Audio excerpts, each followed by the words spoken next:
Okay, we're live. Joel, Enoch, welcome to the show. Hi, Greg. Nice to meet you. All right, just over a week ago now, you done something pretty amazing. You did four HYROX races in one day in Glasgow. I did. Um, how was that? Wow. I don't know how to unpack it kind of succinctly, really, but yeah, it was interesting because I just had no idea kind of how it was going to go. So I spent 20 years mainly in endurance sport, kind of competing across all sorts of distances and disciplines, and I've rocked up at most events with a sort of fair idea of what's awaiting me, or roughly how it's going to go. Whereas this one, I had no idea. I didn't know whether when it was going to get hard, if it was going to get hard, how hard it was going to be. I just kind of used my best guess to work out what I thought was possible and what I thought I could do. And they'd only given me the time slots for each of the rounds I was going to start the day before. So I'd not had much say over how much rest I was going to get or not get. So the whole thing was just so completely unknown. I had no idea going into it how it was all going to play out. Amazing, amazing. So how was it broken down? You did a couple of individual races, a couple of doubles, yeah? Yeah, that's right. So when I originally approached HYROX, we sort of had to work out the logistics of how it was going to work. I didn't know if they were going to let me try and do multiple rounds in a day as it was. They were really supportive, but until we knew about schedules, we didn't know exactly how we could do it. We couldn't only do solos, so it had to incorporate mixed rounds as well. So the day started with me doing men's doubles round. And then I went into a mixed doubles round, and then I had two solo rounds to finish, which was the only way you could sort of fit four of them into a day. Um, uh, yeah, I suppose it was And you, it what I wanted to do with those was to make sure that I didn't on the doubles. I didn't want to make sure I cheated any of the work. So obviously I had to do all of the runs. But the chief thing for me was to make sure I did more than 50% of all the work in all of the exercises, because I wanted to make it a really legitimate test for me and a really kind of honest challenge in terms of the fundraising element. I didn't want to skip the work, even though I could have done, but I definitely didn't. yeah, good. Right. And you didn't mess around either, did you? I looked up your times, so it was. Well, you tell us. It was a 1:14 was your first doubles, was it? Yeah. That's right. We paced it really easily. So one of the things I have from a coach and an athlete perspective, I kind of am always over the idea that people pace really badly in endurance stuff, and HYROX is almost the epitome of it. Really, like people go off at full sprint, and you see people who've been almost lapping you on the second run, and by the run four or five, they're sort of dying a death. And I was doing it with an old coaching friend of mine. A guy I coached him as an athlete, and then he came and coached with me in the triathlon squad setup I used to run. And we just paced it really easy, kind of 3 out of 10. Just we were like last on like the sled push, like we were way at the back, just trotting along. I haven't seen him for ages, so we're just like have a nice chat. We know if it's conversational, we know we're managing our pace quite well. We're keeping it aerobic.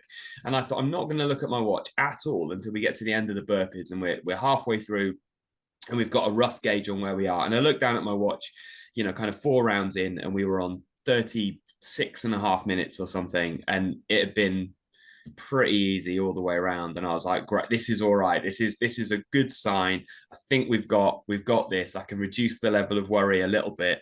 And yeah, we knocked through the first one pretty quickly, to be honest. And then the second one in the mixed doubles, I was doing that. With a girl who plays basketball for Scotland, actually, but she comes from an endurance sport background. So she's really like leapy and jumpy. She also has loads of strength and she's got really good endurance. And again, we held back a lot because I had that was my biggest window. I think I had an hour and 40 maybe between the start of that one and the start of the first solo round. Again, we just eased through it. We got to the end of the burpees halfway through. Again, we were about 37 minutes in, I think, on that one. And then we just took it really steady through the rest of it. So it did give a chance to kind of pace pretty comfortably. I'd actually love to jump in with Sean, the girl I did the mix with, and see how fast we could go one day, because I think we'd have a good time in us. Yeah, yeah. How were you feeling after that first one? Like you started off steady, but were you feeling pretty good at the end of it as well? Yeah, felt really good actually. The thing that got me was I had about 15 minutes from the end of the first one to the start of the mixed, and I didn't keep moving enough.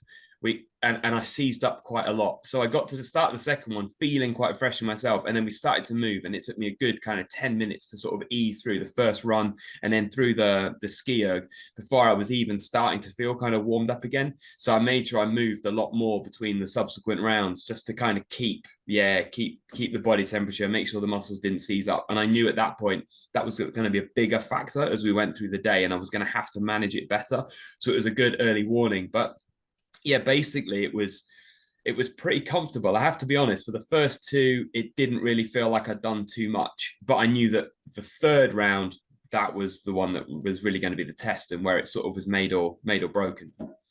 So how much time did you have between that second and third one? I think it was about, by the time we finished, I actually had about 15-20 minutes, I think, until the third one kicked off. So I had a little bit of time. So HYROX had let me set up a little change station just behind the finish area. So I'd nip round the back, just a quick change of kit, couple of rice cakes, bit of a gel, some sport drink, and then I just kind of buzzed around the arena into the warm-up zone, did a bit of a warm-up, and then I was off and into round 3. Wow. All right. And then that was your first individual one of the day. Yeah. And that was tough. So the window from the start of round 3 to the start of the fourth one was only an hour and a half.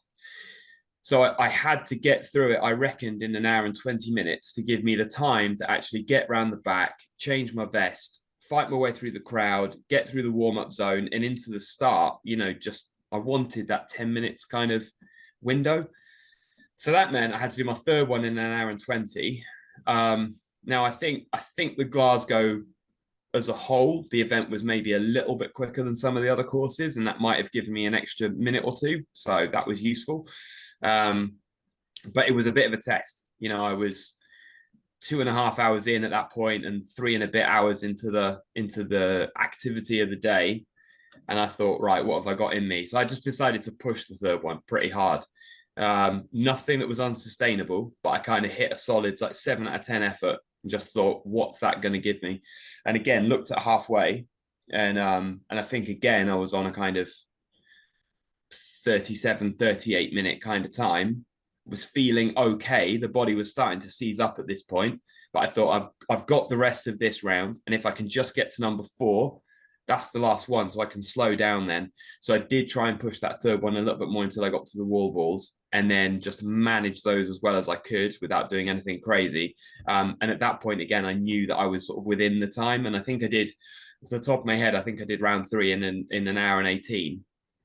But I haven't actually looked. I'm a really bad sport geek. I just kind of go and do it for the pleasure of doing it. And I haven't reflected on the numbers very much, but I think I spent like 8 or 9 minutes on the wall ball. So I did take those pretty steadily, just not to blow up. So there was actually quite a good time in there, I think, and it went reasonably well. So that's a good time. That's a good time. 1:18 with an 8-minute wall ball is impressive.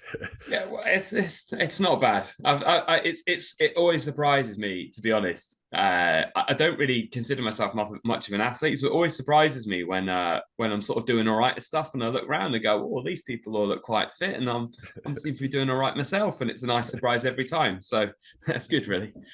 And then the fourth one, did the pain start setting in then? Right. So yeah, I was kind of aware at the end of the third that I was getting pretty tired. My quads were really starting to shut down, kind of big time. And I sort of got to the start of the fourth one, and I thought, emotionally in my head, I was really positive. So I was like, great, almost the work is done. We've got one more to go now. Let's enjoy it. And then a countdown went, and we all jogged off. And I got like 100 meters in, and I thought, my legs are sore now. This is quite bad. And then so I took that steady. I took the ski erg steady, and I took the second run really steady, because I could feel that the quads were they weren't cramping, but they were shortening up. They were just really tight. And I thought, we've got another hour and a bit to go here. Like, let's just not go crazy. I got to the push, and I just leant into it. And it was so funny because the day went really quickly. So it felt like 5 minutes before I'd been there with my friend on the first round, and the push was the easiest thing in the world. I got to it on the fourth round, and I just leant into it, and I pushed it, and it just didn't move. And I thought, oh no, we're in for a really long effort here. And every single time I leaned into it and pushed, just my legs just screamed, just like burning kind of stabbing pain that you get when you started to break down the muscle tissue. You've got loads of fatigue in there. You know, I didn't have the capacity to eat as much as I really needed to get through the event, so that was starting to kick in as well. And it was just a case of survival then. So I survived the push, I survived the pull, I got to the burpees, and that was where I had to really go into quite a deep place, to be honest, because I knew that I really needed to get through it in a reasonable amount of time, because almost like the walls were closing in. I couldn't just go, I'll take 3 hours over this, because I wouldn't have made it. So I had to balance the fatigue with actually finishing it. So it was down to business on the burpees, and they just felt absolutely endless. It felt like I was there for half an hour, but I just kept going one rep at a time, one rep at a time. Don't stop, don't stop, don't stop. Running off of those was hard. I cruised the row as much as I could, but even the range of movement was pretty short by then, because again, the legs and my back had started to tighten up as well. And I was mainly worried about the lunges. So I did the carry, and I got to the lunges, and I went down on the first one, and they were every bit as bad as I thought they were going to be. I managed to get about 5 or 6 in, and then I just went down into a lunge, and I thought, I don't know how I'm going to get up. I pushed with all I could through my front leg, and nothing happened. I thought, oh, this is going to be really tough here. And I kind of figured out I could actually push with my back leg to get myself back up again. And then I just wrestled my way through those again, just one by one. But yeah, it was really sore, and I had to really kind of dig very, very deep to get through those. And then by the time I got to the wall balls, it was sort of all right, really. And the guys on the microphone were there, and they were cheering me on, and there was loads of crowd support, and there was a bit of good feeling, and a extra bit of adrenaline kind of entered my system, and I got through those all right. But yeah, Amazing. The fourth one felt like half of the day, quite generally. Genuinely, it was tough. Amazing. So what gave you the idea to do this? So I mentioned earlier, I come from a triathlon background. The second biggest triathlon in the country is down at a place called Blenheim Palace down in Oxfordshire. And a few years ago, someone wrote to them and said, look, you run these races all weekend. Would you let me try and do as many as I can in a weekend? And so we did. And so they let him finish one and jog to the start and do another one. And he did however many rounds he did in the weekend, I don't know. But what happened was it became a legitimate event. So more and more people did it year on year on year, and they all do it for charity. And it's raised loads and loads of money, these weekend warriors, they call them, who like take on multiple rounds. HYROX is new, and no one's really tried to do that before.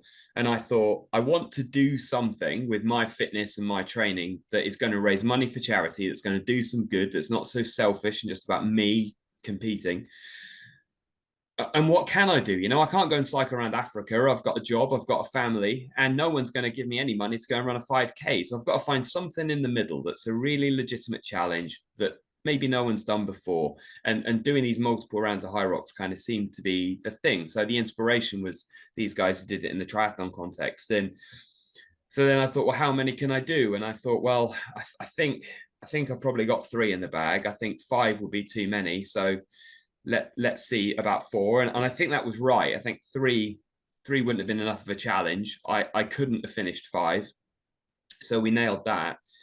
And I think what my hope is going forward is that, you know, it's down to HYROX whether they allow it, but I'd love other people to kind of be a bit inspired and see if they can do 4. You know, can someone do 3 solos back to back? Can someone do 5 in a day? Can someone do more in a day? Can people do more across the weekend? You know, and if people can do that for charity, then maybe if my example can inspire a few more people to take up a challenge and raise a bit more money as well, then that would be great. So I kind of hope that there's a little bit of a sort of a legacy thing from it as well. Yeah. Who are you raising money for? Yeah, thanks very much. So 2 charities. One is World Vision, and the other is St Andrew's Children's Society. So both of them do their work really to give kids a future. So World Vision work globally to work with kids who've been born into impoverished communities, and they go in and they use local people and local resources to rebuild those communities to give kids a future. And they build the educational systems and everything that little community might need to be able to flourish. We partnered with them through some work through our local church, and so that's how I knew about them. Love the work they do. I wanted an excuse to raise money for them at some point, anyway, and do something again. Global stuff felt important. And then the St Andrew's Children's Charity is a local Scottish charity. It's the oldest fostering and adoption charity in the UK. They're just celebrating their centenary. And again, it's just trying to find homes for kids that don't have homes. And, I really want to, if we're going to change the world for the better, then we need to get it right with the kids. So if we can give them a better start in life, then that will be good. And donations are still open, so we're still collecting, and there's going to be a film of the event out next week as well, which is going to go live on the YouTube channel. So we'll hopefully raise a little bit more money for those two charities over the coming weeks. Nice, excellent. I'll put up links when I put this up as well, but I guess people can find it on your profile as well, right?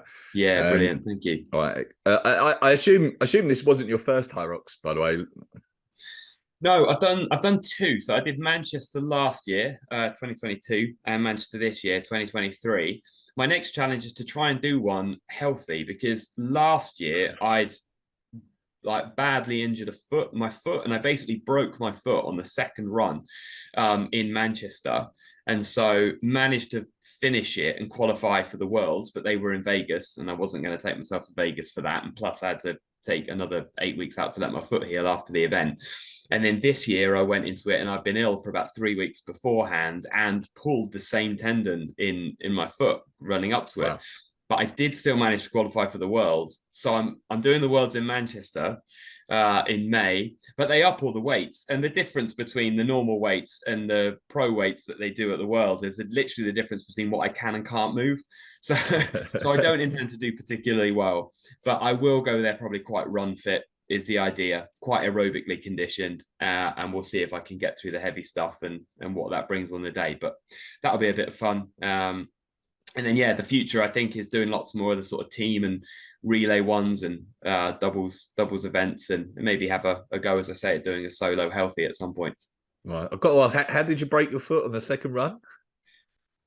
I'd already broken it. So I went and did like a soft play thing with my daughter kind of 6 weeks beforehand, and twisted my foot on a mat. And I avulsed a tendon, which is where the tendon stays attached to the bone, but it pulls the bone apart.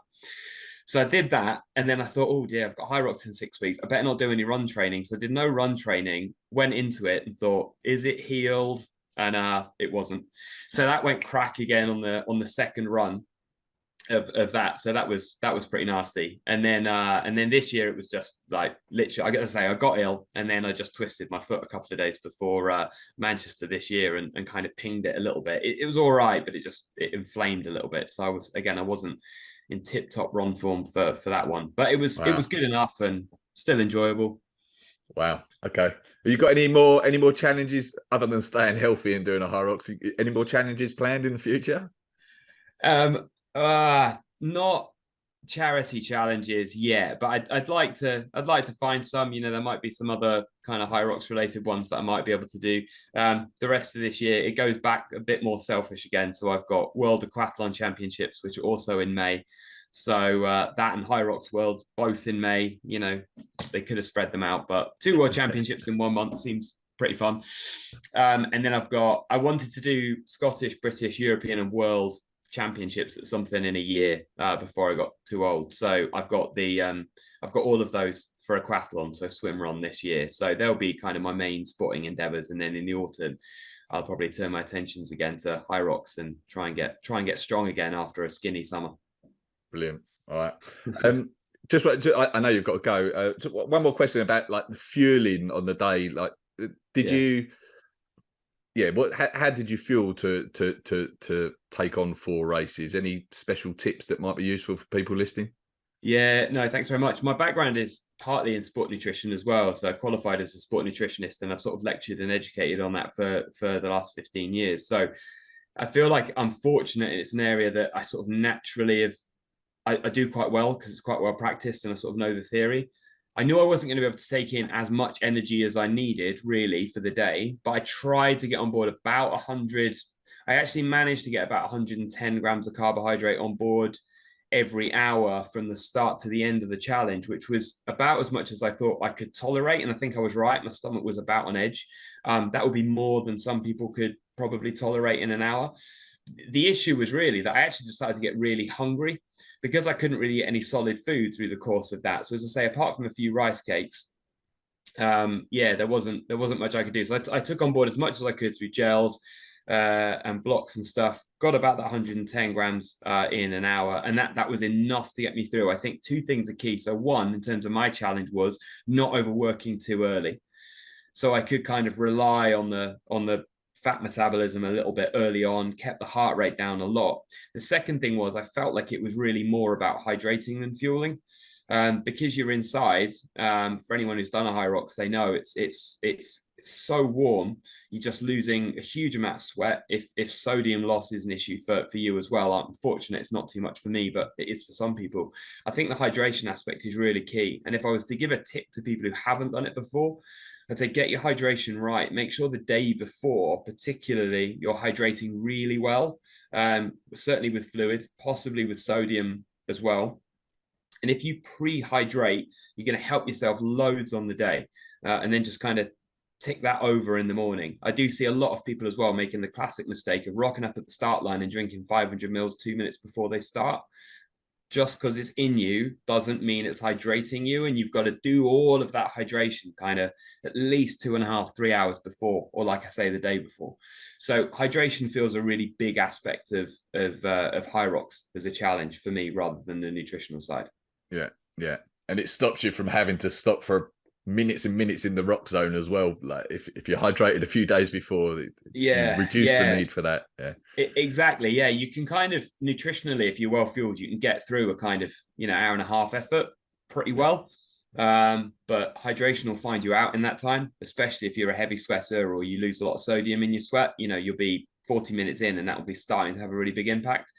And it's very easy to get that wrong. So I think dialing in a really good hydration strategy around the event, from the days before through the event and afterwards to help recovery, is actually really key. Yeah, 100%. All right, brilliant. Well, it's amazing what you've done. Congratulations, incredible achievement. Thanks for joining us. I'll put up links to the charities and everything like that as well. So yeah, thank you. Appreciate it. Brilliant. Thanks, Greg. Really appreciate you giving it a bit of coverage. And great to talk to you. No worries. Take care, everyone.